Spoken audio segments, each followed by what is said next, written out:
며느리가 바람이 났다니까요? 매일 핑계대고 집을 나가더니 수상한 남자까지 만나고 있더라고요. 말수는 지은의 행동을 도저히 이해할 수 없었다. 아침마다 화장을 하고 나가선 저녁이면 몰래 기척도 없이 들어오는 며느리. 심지어 낯선 남자와 마주 앉아 있는 장면까지 목격했을 때 말순의 가슴은 철렁 내려앉았다. 의심은 눈덩이처럼 불어나고 머릿속에는 한 가지 생각만 맴돌았다. 바람난 며느리를 쫓은 시어머니가 무릎까지 꿇고 사죄한 이유는 무엇일까요? 지금부터 그 이야기를 시작합니다. 여러분은 지금 어디서 이 이야기를 들으며 하루를 보내고 계신가요? 댓글로 남겨주시면 이야기가 더욱 산뜻하게 이어질 것 같습니다. 이야기를 들어주시는 모든 분들, 오늘도 건강한 하루 되세요. 그럼 이야기 시작하겠습니다. 김말수는 낡은 트렁크 하나를 들고 아들 집 현관 앞에 섰다. 70평생 시골에서 농사 지으며 살아온 그녀에게 서울의 아파트는 낯설기만 했다. 무릎이 아파서 계단 오르기도 힘들어진 요즘 혼자 살기엔 너무 버거웠다. 어머니, 그동안 혼자 계시느라 고생 많으셨어요. 이제 저희 집에서 편히 지내세요. 아들 한동현이 어머니의 짐을 받아들며 말했다. 40 중반의 그는 회사원으로 성실하게 살아왔지만 어머니를 모시는 일만큼은 항상 마음의 빚으로 남아 있었다. 늘 끈히 자식한테 짐만 되는구나. 혼자서도 잘 살았는데. 말수는 한숨을 쉬었다. 자존심이 상했지만 이제 어쩔 도리가 없었다. 거실에서는 며느리 최지은이 서둘러 청소를 마치고 있었다. 40 초반의 그녀는 직장맘으로 늘 바쁘게 살아왔지만 시어머니를 맞이하는 일만큼은 소홀히 할 수 없었다. 어머님, 어서 오세요.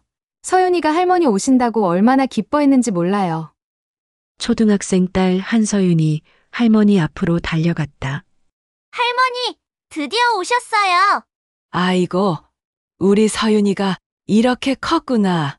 할머니가 사탕도 많이 가져왔단다. 그날 저녁 식탁에는 오랜만에 웃음소리가 가득했다. 말수는 지은이 차린 음식을 먹으며 고개를 끄덕였다. 며느리가 손맛이 좋네.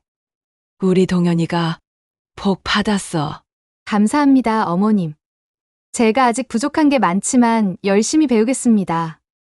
가족이 이렇게 모여 사니까 집이 훨씬 따뜻해진 것 같아요. 동현이 흐뭇해하며 말했다. 하지만 행복한 시간은 오래가지 않았다.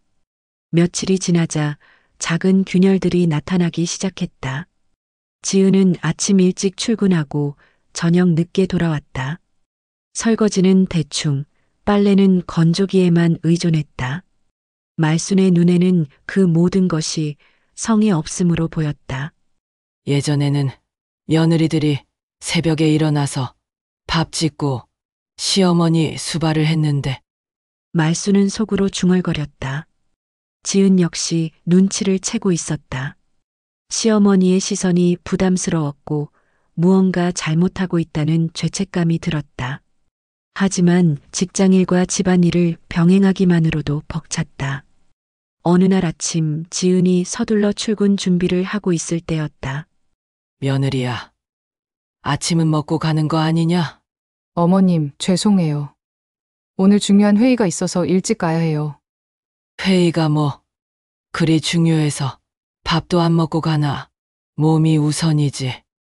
지은은 미안하다는 말만 되풀이하며 황급히 집을 나섰다. 말수는 혼자 남은 식탁을 바라보며 고개를 저었다. 요즘 며느리들은 다 저런가 보네. 동거가 시작된 지 한 달이 지나자 크고 작은 마찰이 잦아졌다. 말순의 꼼꼼한 성격과 지은의 바쁜 일상이 충돌하기 시작한 것이다. 며느리야, 이 반찬은 왜 이렇게 짜게 했니? 서윤이 몸에 안 좋아. 어머님, 요즘은 이 정도가 일반적인 간이에요. 너무 싱겁게 하면 아이들이 안 먹어요. 내가 평생 요리해봤는데 이건 아니야. 다시 만들어. 지은은 속이 답답했지만 참았다. 퇴근 후 피곤한 몸을 이끌고 반찬을 다시 만들었다. 빨래 개는 방법도 문제였다. 말수는 옷을 종류별로 나누어 정성스럽게 개는 반면 지은은 시간을 절약하기 위해 대충 걸어두는 편이었다. 며느리야, 이렇게 빨래를 개면 어떻게 하니? 옷이 다 구겨져. 어머님, 요즘엔 걸어서 말리는 게 더 편해요. 다림질도 안 해도 되고. 아니야. 옷은 제대로 개서 넣어야 하는 거야. 이런 식으로 하면 살림이 엉망이 돼. 말수는 지은이 개어놓은 빨래를 다시 꺼내 정리하기 시작했다. 지은은 자신의 방식이 부정당하는 기분이었다. 가장 큰 문제는 서윤이 교육관이었다. 말수는 손주가 TV를 보거나 스마트폰을 만지는 것을 못마땅해 했다. 서윤아, 숙제부터 하고 놀아라.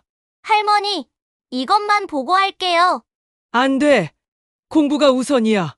요즘 아이들은 너무 놀기만 해.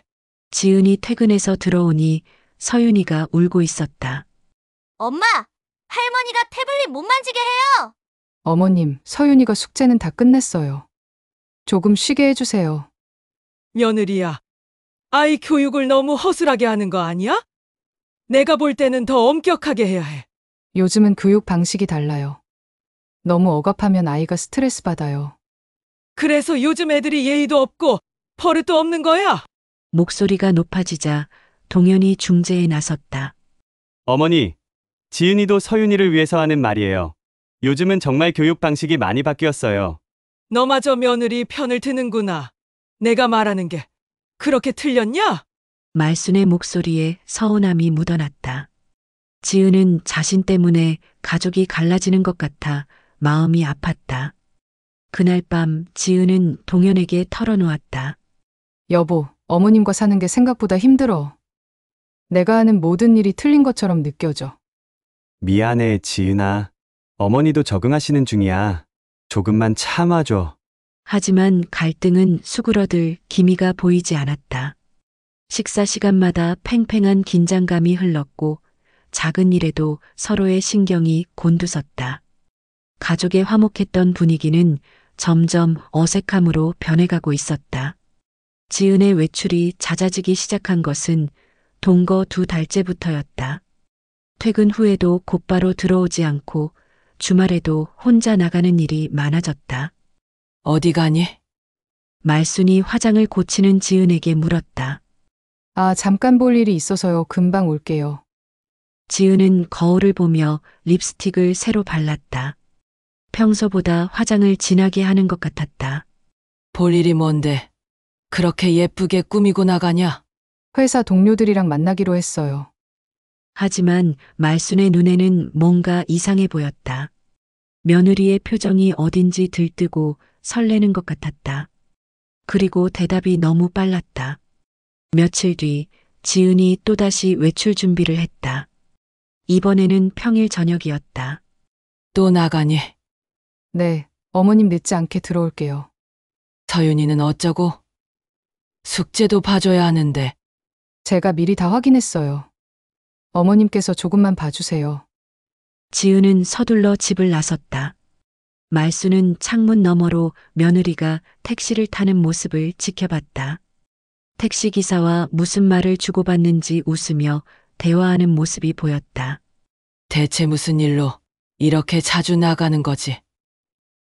그것도 그렇게 기분 좋게. 의심의 씨앗이 마음속에 자라기 시작했다. 며느리가 집에 소홀한 것도 자꾸 외출하는 것도 모두 이상했다. 그리고 무엇보다 나갈 때마다 보이는 그 들뜬 표정이 수상했다. 어느 날 참다 못한 말수는 몰래 며느리를 따라 나섰다. 지은은 지하철을 타고 시내로 향했다. 말수는 멀찍이 떨어져서 뒤를 쫓았다. 지은이 도착한 곳은 시내 한복판의 고급 카페 거리였다. 그녀는 카페 앞에서 누군가를 기다리는 듯 시계를 자꾸 확인했다. 누굴 만나는 거야? 잠시 후 한 남자가 나타났다. 키가 크고 깔끔하게 정장을 차려입은 중년 남성이었다. 지은은 그를 보자마자 환하게 웃으며 손을 흔들었다. 두 사람은 자연스럽게 카페 안으로 들어갔다. 말순의 심장이 쿵쾅거렸다. 저 남자는 누구지? 동현이와는 전혀 다른 분위기였다. 그리고 지은의 표정이 집에서는 한 번도 본 적 없는 그런 밝고 설레는 표정이었다. 1시간이 넘게 기다린 끝에 두 사람이 카페에서 나왔다. 그들은 길거리에서 한참을 서서 대화를 나누었다. 지은은 그 남자와 이야기할 때마다 웃음을 터뜨렸고 때로는 그의 팔을 가볍게 치기도 했다. 저런 완전히 다른 사람 같잖아. 말수는 속이 뒤틀렸다. 집에서는 시무룩하고 피곤해 보이기만 하던 며느리가 저렇게 생기발랄할 수 있다니. 마지막에 두 사람이 헤어질 때는 더욱 충격적이었다. 그 남자가 지은의 손을 잠깐 잡았던 것이다. 지은은 부끄러운 듯 고개를 숙였지만 싫어하는 기색은 전혀 없었다. 집에 돌아온 지은을 본 말수는 더욱 확신을 갖게 되었다. 며느리는 화장실에 들어가 화장을 지우며 혼자 웃고 있었다. 그리고 휴대폰을 보며 누군가와 메시지를 주고받는 모습이 영락없이 연애하는 여자 같았다. 동현아, 너는 지은이가 요즘 이상하다는 생각 안 드니? 무슨 말씀이세요, 어머니? 자꾸 밖으로만 나돌고 집에는 관심도 없고 뭔가 숨기는 게 있는 것 같아. 어머니, 지은이는 그런 사람이 아니에요. 회사 일이 바쁜 거겠죠? 하지만 말순의 마음속에는 이미 확신이 자리 잡고 있었다. 며느리가 바람을 피우고 있다는 것. 그 남자와의 만남이 단순한 만남이 아니라는 것. 무엇보다 집에서는 절대 보여주지 않던 그 행복해하는 표정이 모든 것을 말해주고 있었다. 며칠 뒤 지은이 또다시 외출하자 말수는 더 이상 참을 수 없었다. 지은아, 잠깐 앉아봐. 지은이 외출해서 돌아오자마자 말순이 거실로 불렀다. 며느리는 평소와 달리 얼굴에 미소가 은은하게 남아 있었고 가방을 들고 있는 손이 약간 떨리고 있었다. 네. 어머님 무슨 일이세요? 너 요즘 너무 자주 나가는 거 아니냐? 집에는 관심도 없고. 지은은 당황했다. 어머님, 회사 일이 많아서 그래요. 죄송합니다. 회사 일? 그럼 왜 카페에서 남자랑 만나는 거야? 말순의 날카로운 질문에 지은은 깜짝 놀랐다. 그건 정말 업무 관련. 업무? 손도 잡고 그렇게 좋아하면서? 내가 다 봤다. 말순의 목소리가 점점 높아졌다. 지은은 무슨 말을 해야 할지 몰랐다. 사정을 설명할 수도 없고 오해를 풀어줄 방법도 생각나지 않았다. 어머님, 제가 설명을. 설명은 무슨 설명? 집에도 신경 안 쓰고 밖으로만 놔두는 게 뭐가 떳떳하다고. 말순의 분노가 폭발했다. 그동안 쌓였던 불만과 의심이 한꺼번에 쏟아져 나왔다. 며느리 노릇도 제대로 못하면서 다른 남자한테 마음이 팔려 있어. 우리 동현이가 무슨 죄야? 어머님, 그게 아니에요. 정말 오해세요. 지은은 눈물을 참으며 해명하려 했지만 말순은 들으려 하지 않았다. 오해? 내가 눈으로 직접 봤는데 뭐가 오해야? 분명히 바람 피우고 있는 거지. 그때 동현이 퇴근해서 집에 들어왔다. 거실의 험악한 분위기를 보고 깜짝 놀랐다. 무슨 일이에요? 왜 다들 이래요? 동현아, 너는 내 아내가 뭘 하고 다니는지 아니? 다른 남자랑 만나서 손도 잡고 다녀. 어머니, 그게 무슨 말씀이세요? 동현은 아내를 당황스럽게 바라봤다. 지은의 얼굴에는 눈물이 흘러내리고 있었다. 내가 직접 봤어. 카페에서 남자랑 만나서 그렇게 좋아하면서 웃고 집에서는 한 번도 그런 표정 짓지 않으면서. 지은아, 이게 무슨 일이야? 설명해줘. 동현의 목소리에도 의심이 섞여 있었다. 지은은 남편마저 자신을 믿지 않는다는 사실에 절망했다. 여보, 내가 잘못했어. 어머님께 죄송하다고 전해줘. 지은은 더 이상 버틸 수 없다는 듯 방으로 들어가 버렸다. 문이 닫히는 소리가 쿵 울렸다. 어머니, 지은이가 정말 그런 일을... 너도 의심스럽지. 요즘 부쩍 외출이 잦아지고 화장도 예쁘게 하고 휴대폰만 들여다보고 동현은 말문이 막혔다. 실제로 아내의 행동이 예전과 달라진 것은 사실이었다. 그래도 지은이가 그럴 사람은 아니에요. 사람 마음이 어떻게 변할지 누가 알아? 내가 괜히 여기 온 것 같다. 늙은이는 필요 없는 거지. 말수는 자신의 방으로 들어가며 문을 쾅 닫았다. 거실에는 동현 혼자 남았다. 그날 밤 집안은 무거운 침묵에 잠겼다. 서유는 어른들의 싸움을 보고 무서워하며 일찍 잠자리에 들었다. 동현은 지은의 방 앞에서 망설이다가 문을 두드렸다. 지은아, 문 좀 열어봐. 이야기 좀 해. 여보, 미안해. 내가 어머님께 잘못했나 봐. 지은의 목소리는 떨리고 있었다. 동현은 문 너머로 들리는 아내의 흐느낌을 들으며 혼란스러웠다. 대체 무슨 일인지 말해줄래? 어머니 말이 사실이야. 하지만 지은은 대답하지 않았다. 그녀에게는 아직 말할 수 없는 비밀이 있었다. 그 비밀은 가족들이 상상하는 것과는 전혀 다른, 더욱 복잡하고 아픈 진실이었다. 갈등의 골은 더욱 깊어졌고 가족들 사이의 상처는 쉽게 아물지 않을 것 같았다. 며칠 동안 집안은 냉전 상태가 지속되었다. 말수는 지은과 마주치는 것조차 피했고 지은은 더욱 조심스럽게 행동했다. 그럼에도 외출은 계속되었다. 또 나가는구나. 말수는 지은이 현관에서 신발을 신는 모습을 지켜보며 중얼거렸다. 이번에는 따라가지 않았다. 이미 충분히 확신하고 있었기 때문이다. 며느리가 바람을 피우고 있다는 것, 그리고 그 남자와 깊은 관계에 있다는 것을. 지은이 나간 후 말수는 집 정리를 하다가 지은의 방에 들어가게 되었다. 평소에는 들어가지 않던 곳이었지만 빨래를 정리하다 보니 자연스럽게 발걸음이 향했다. 화장대 위에는 평소 보던 화장품들이 있었다. 그런데 그 사이에 낯선 것이 하나 있었다. 작은 약병이었다.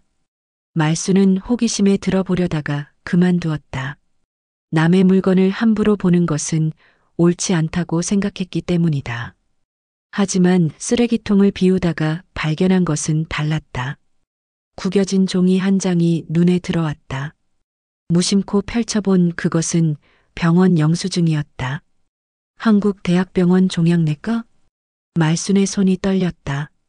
종양내과라니. 그곳은 암을 치료하는 곳이 아닌가? 순간 머릿속이 하얘졌다. 아니야. 이건 검진 받으러 간 거겠지.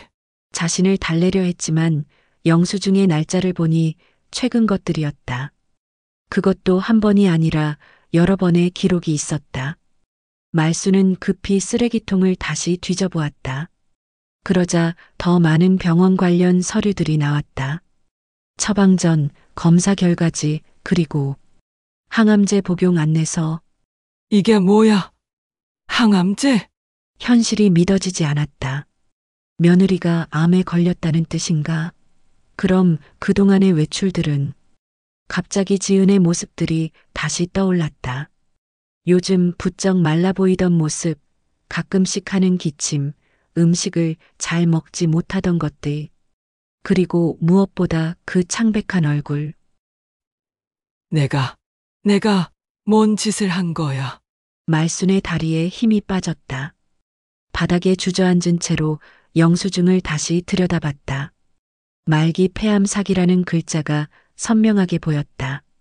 그런데 그 순간 또 다른 종이가 눈에 띄었다. 희망 환우의 모임 안내서라고 적힌 팸플릿이었다. 그 안에는 완치자, 멘토링 프로그램이라는 글씨와 함께 여러 사람들의 사진이 있었다. 말수는 팸플릿을 자세히 들여다봤다. 그중 한 사진 속 남자의 얼굴이 낯익었다. 바로 카페에서 지은과 만났던 그 남자였다. 사진 밑에는 5년 완치자 김민수 멘토라고 적혀 있었다. 완치자 멘토. 말수는 팸플릿을 더 읽어보았다. 같은 병을 알았지만 완치에 성공한 선배 환자들이 현재 투병 중인 환우들에게 희망과 용기를 전하는 프로그램이라고 설명되어 있었다. 그제야 조각조각 흩어져 있던 퍼즐이 맞춰지기 시작했다. 며느리의 잦은 외출은 병원 치료와 함께 이런 모임에 참석하기 위해서였다. 그리고 그 남자는 같은 병을 극복한 선배로서 지은에게 희망을 주고 있었던 것이다. 카페에서 봤던 지은의 밝은 표정들이 새롭게 해석되었다. 그것은 사랑에 빠진 여자의 표정이 아니라 절망적인 상황에서 희망을 발견한 사람의 표정이었던 것이다. 그 남자가 들려주는 완치 이야기, 극복 경험담들이 지은에게는 살아갈 이유가 되고 있었을 것이다. 손을 잡았던 것도 이제 이해할 수 있었다. 죽음을 앞둔 사람에게 괜찮을 거야, 나도 이겨냈어 라며 위로하는 따뜻한 격려였을 것이다. 아, 내가 정말 바보 같은 짓을. 말수는 자신의 어리석음에 한숨이 나왔다. 며느리가 혼자서 얼마나 절망스러웠을까. 그런데 그 절망 속에서도 가족들에게 걱정 끼치지 않으려고, 마지막까지 희망을 잃지 않으려고 얼마나 노력했을까. 팸플릿에는 다른 완치자들의 이야기도 적혀 있었다. 포기하지 않으면 기적이 일어날 수 있습니다. 가족의 사랑이 가장 큰 치료제였습니다. 라는 문구들이 눈에 들어왔다. 아니다. 아직 확실하지 않아. 혹시 다른 사람 것일지도. 하지만 영수증에는 분명히 최지은이라는 이름이 적혀 있었다. 그리고 팸플릿 한쪽에는 지은의 손글씨로 희망을 잃지 말자, 가족들을 위해서라도 라고 메모되어 있었다. 말수는 어떻게 해야 할지 몰랐다. 며느리를 의심했던 자신이 너무 부끄러웠고, 동시에 지은이 혼자 겪고 있을 고통이 너무 안타까웠다. 그때 현관문이 열리는 소리가 들렸다. 지은이 돌아온 것이다. 말수는 서둘러 영수증들과 팸플릿을 다시 제자리에 넣고 방에서 나왔다. 지은은 평소보다는 밝은 표정이었지만 여전히 얼굴이 창백하고 걸음걸이가 조심스러웠다. 손에는 작은 꽃다발을 들고 있었다. 어머님, 안 계신 줄 알았어요. 이 꽃 예쁘죠? 누군가가 용기를 내라고 주셨어요. 응. 그러냐. 말수는 며느리를 제대로 바라볼 수 없었다. 이제야 보이는 것들이 너무 많았다. 지은의 말라가는 몸, 억지로 지으려 하는 미소, 그리고 무엇보다 아무것도 모르는 가족들을 위해 혼자 버티려는 모습. 어머님, 저녁 뭐 하실까요? 제가 뭔가 만들어 드릴게요. 아니다. 너는 좀 쉬어라. 내가 할게. 말순의 목소리는 어색했다. 지은은 이상하다는 듯 시어머니를 바라봤지만 더 이상 묻지 않았다. 그날 밤 말순은 잠을 이룰 수 없었다. 며느리에 대한 오해와 편견, 그리고 그동안 했던 말들이 머릿속을 맴돌았다. 지은이 혼자서 얼마나 힘들었을까. 죽음의 공포와 싸우면서도 가족들 앞에서는 괜찮은 척하며 희망을 잃지 않으려고 얼마나 애썼을까. 새벽이 되어서야 말수는 깨달았다. 며느리가 비밀을 지키는 진짜 이유를. 가족들이 걱정할까봐, 부담을 줄까봐, 그래서 혼자서 모든 것을 감당하려 했던 것이다. 그리고 마지막 순간까지도 포기하지 않고 완치의 희망을 품으려 했던 것이다. 며칠 후 그 순간이 왔다. 지은이 거실에서 갑자기 쓰러진 것이다. 지은아! 말순이 가장 먼저 달려갔다. 지은은 의식을 잃은 채 바닥에 누워 있었고 얼굴은 종이처럼 하얘져 있었다. 119에 신고해! 말순이 소리쳤다. 응급실로 향하는 구급차 안에서 말순은 지은의 손을 꼭 잡았다. 차가운 손이 너무 작고 연약하게 느껴졌다. 지은아, 정신 차려. 괜찮을 거야. 하지만 말순의 마음속에는 이미 진실을 알고 있다는 무거움이 있었다. 병원에 도착하고 동현이도 급히 달려왔다. 의사는 가족들을 상담실로 불렀다. 환자분의 상태가 심각합니다. 의사의 첫마디에 동현의 얼굴이 창백해졌다. 말기 폐암사기로 이미 여러 장기로 전이가 진행된 상태입니다. 치료를 받고 계셨지만 뭐라고요? 암이라고요? 동현이 믿을 수 없다는 표정으로 의사를 바라봤다. 네, 환자분께서 약 8개월 전부터 저희 병원에서 치료받고 계셨습니다. 가족분들께서는 모르고 계셨나요? 말수는 고개를 숙였다. 자신만 알고 있었다는 사실이 더욱 마음을 무겁게 했다. 그럼 시간이 얼마나 남았나요? 동현의 목소리가 떨렸다. 의사는 잠시 망설이다가 말했다. 현재 상태로는 6개월 정도로 보입니다. 하지만 환자분의 의지와 가족의 사랑, 그리고 적극적인 치료가 함께한다면 더 나은 결과를 기대해 볼 수도 있습니다. 실제로 저희 병원에서도 가족의 지지를 받으며 기적적으로 회복된 사례들이 있거든요. 상담실에는 침묵이 흘렀다. 동현은 의자에 주저앉았고 말수는 눈물을 참으려 애썼다. 환자분이 의식을 찾으시면 직접 말씀하시겠지만 가족들에게는 알리고 싶지 않다고 하셨습니다. 마지막까지 평범한 일상을 지키고 싶다고. 평범한 일상이요? 말순이 물었다. 네, 가족들이 걱정하지 않고 부담스러워하지 않는 그런 일상 말입니다. 환자분이 가장 원하시는 것이 그것이었습니다. 그제야 말수는 지은의 마음을 온전히 이해할 수 있었다. 혼자서 병원을 다니고 혼자서 아픔을 견디고 혼자서 두려움과 싸우면서도 가족 앞에서는 괜찮은 척했던 이유를 병실로 돌아가니 지은이 깨어나 있었다. 그녀는 가족들의 표정을 보고 모든 것을 직감했다. 알게 됐구나. 지은이 작은 목소리로 말했다. 지은아, 왜 말 안 했어? 동현이 아내의 손을 잡으며 물었다. 미안해. 여보 말하고 싶지 않았어. 너희들이 걱정할까봐. 지은의 눈에서 눈물이 흘러내렸다. 하지만 그것은 슬픔의 눈물만은 아니었다. 어머님께도 죄송해요. 제가 이상하게 행동해서 오해받을 일들을 만들었어요. 말수는 며느리 앞에 다가가 손을 잡았다. 지은아, 미안하다. 엄마가 정말 미안하다. 어머님, 저야말로 죄송해요. 아니다. 내가 너를 의심하고 못되게 굴었어. 내가 얼마나 바보 같은 엄마였는지. 말순의 목소리는 눈물로 갈라졌다. 어머님, 저는 어머님이 좋았어요. 정말로요. 가끔 혼나는 것도, 잔소리 듣는 것도 친정어머니 같아서 좋았어요. 지은은 힘겹게 웃으며 말했다. 어머님께 마지막까지 효도하는 며느리로 기억되고 싶었어요. 아픈 며느리가 아니라 그냥 평범한 며느리로요. 바보 같은 소리 하지 마라. 이제 우리가 알았으니까 함께 이겨내자.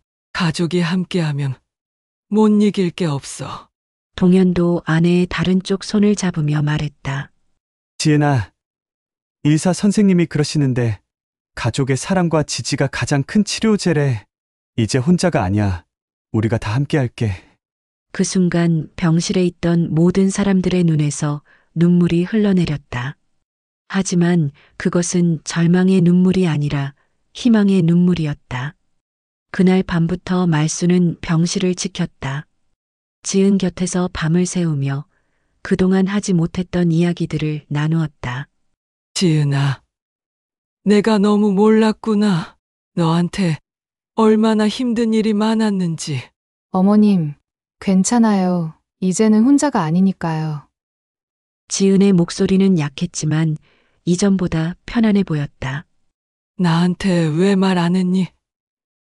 함께 싸울 수도 있었는데. 솔직히 말하면 두려웠어요. 어머님이 저를 불쌍하게 보실까봐. 그리고 가족들이 저 때문에 힘들어할까봐. 말수는 며느리의 손을 더욱 꼭 잡았다. 바보 같은 생각 말아라. 가족이 아플 때 함께 아파하고 함께 이겨내는 게 당연한 거 아니냐? 고마워요. 어머님 차라리 다행이에요. 이제 숨기지 않아도 되니까. 다음 날부터 집안 분위기가 완전히 바뀌었다. 말수는 지은을 위한 특별한 음식들을 연구하기 시작했다. 암 환자에게 좋은 영양식, 면역력을 높이는 반찬들을 인터넷으로 찾아보고 병원 영양사와도 상담했다. 지은아, 이건 브로콜리 수프야. 항암 성분이 많다고 하더라. 어머님, 정말 맛있어요. 이렇게 신경 써주시니까 힘이 나요. 동현도 회사 일을 조정해서 지은의 치료 스케줄에 맞춰 병원에 함께 다녔다. 서윤이도 엄마를 위해 할 수 있는 일들을 찾았다. 엄마, 선생님이 그러는데 웃으면 병이 빨리 낫는데요. 그래서 제가 매일매일 재미있는 이야기 해드릴게요. 우리 서윤이가 이렇게 의젓하니 엄마가 정말 힘이 난다. 지은은 딸을 안으며 눈물을 흘렸다. 이번에는 기쁨의 눈물이었다. 몇 주 후 지은의 상태에 변화가 나타나기 시작했다. 가족들의 사랑과 관심 속에서 식욕도 조금씩 돌아오고 얼굴에도 생기가 돌기 시작했다. 선생님, 지은이 상태가 어떤가요? 동현이 의사에게 물었다. 놀랍습니다. 종양 크기가 줄어들고 있어요. 가족분들의 지지가 정말 큰 도움이 되고 있는 것 같습니다. 환자분의 의지도 전과는 완전히 달라 보이고요. 정말요? 정말 나아지고 있는 건가요? 완치까지는 시간이 걸리겠지만 이 추세라면 충분히 희망적입니다. 무엇보다 환자분이 행복해 보여요. 그게 가장 중요한 치료제입니다. 그날 밤 온 가족이 거실에 모여 앉았다. 지은은 소파에 편안히 기대어 있었고 이전보다 훨씬 밝은 표정이었다. 가족들이 알게 돼서 정말 다행이에요. 혼자 견디는 것보다 함께하니까 이렇게 든든할 줄 몰랐어요. 지은아, 우리가 미안해. 진작 알아챘어야 했는데. 아니에요, 여보. 이제라도 함께할 수 있어서 감사해요. 말수는 며느리를 바라보며 뿌듯해했다. 지은아, 너 정말 많이 좋아졌다. 얼굴에 생기가 돌고 있어. 어머님 덕분이에요. 어머님이 매일 만들어주시는 음식 덕분에 기운이 나요. 당연한 걸 뭘. 앞으로도 계속 잘 챙겨줄 테니까. 너는 치료에만 집중해라. 6개월이 지났다. 지은의 상태는 의사들도 놀랄 만큼 호전되었다.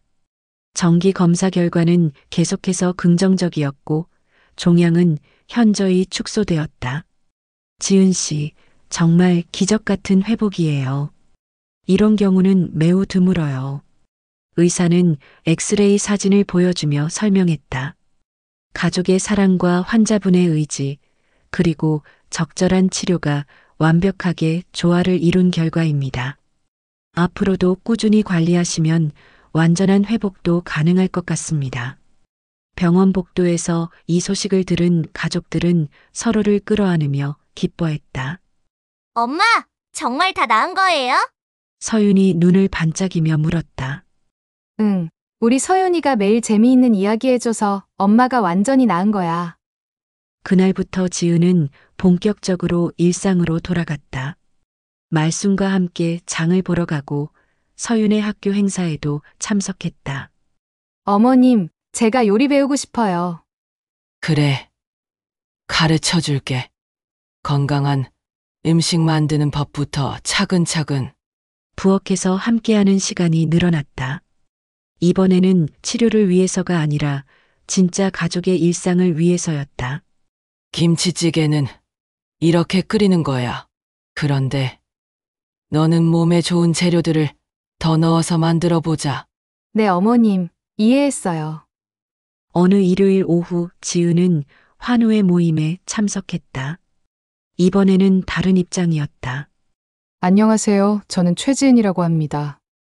8개월 전에 이 모임에 처음 참여했을 때는 정말 절망적이었어요. 지은은 다른 환자들 앞에서 자신의 이야기를 시작했다. 가족들에게 말하지 못해서 혼자 견뎌야 했고 매일매일이 두려웠죠. 하지만 이곳에서 김민수 멘토님을 비롯해서 많은 분들께 희망을 얻었어요. 청중들이 집중해서 듣고 있었다.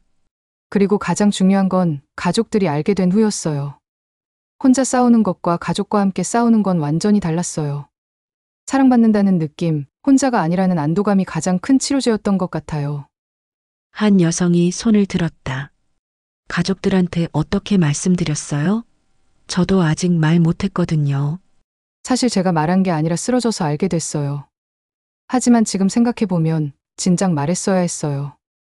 가족은 생각보다 훨씬 강하고 사랑도 깊어요. 모임이 끝난 후 여러 사람들이 지은에게 다가왔다. 정말 희망이 되는 이야기예요. 저도 용기를 내볼게요. 가족들과 함께 싸우는 게 얼마나 중요한지 깨달았어요. 집으로 돌아가는 길에 지은은 말순에게 말했다. 어머님, 오늘 정말 뿌듯했어요. 제 경험이 다른 분들에게 도움이 된 것 같아서요. 그래. 잘했다. 너처럼 이겨낸 사람이 이야기해줘야 진짜 희망이 되는 거야. 어머님, 사랑해요, 정말로요. 나도 사랑한다. 내 딸. 그날 밤 온 가족이 함께 저녁을 먹으며 웃음꽃을 피웠다. 서윤이가 그린 새 그림에는 4명의 가족이 모두 환하게 웃고 있었다. 그리고 그림 위에는 우리 가족은 사랑이 가득해요라고 적혀 있었다. 지은은 그 그림을 보며 생각했다. 갈등으로 시작된 고부관계가 진정한 모녀관계로 발전했고 가족의 사랑이 기적을 만들어냈다는 것을, 그리고 이 경험이 다른 누군가에게도 희망과 용기를 줄 수 있다는 것을. 이야기는 눈물이 아닌 미소로, 이별이 아닌 새로운 시작으로 끝났다. 진정한 가족의 사랑이 만들어낸 기적의 이야기였다. 오늘의 이야기는 여기까지입니다. 이런 기적 같은 이야기가 널리 퍼져 많은 분들께 위로가 되고 또한 희망과 용기를 전할 수 있도록 구독과 좋아요 부탁드립니다. 그리고 여러분의 소중한 경험도 댓글로 남겨주세요. 오늘도 시청해 주셔서 감사합니다.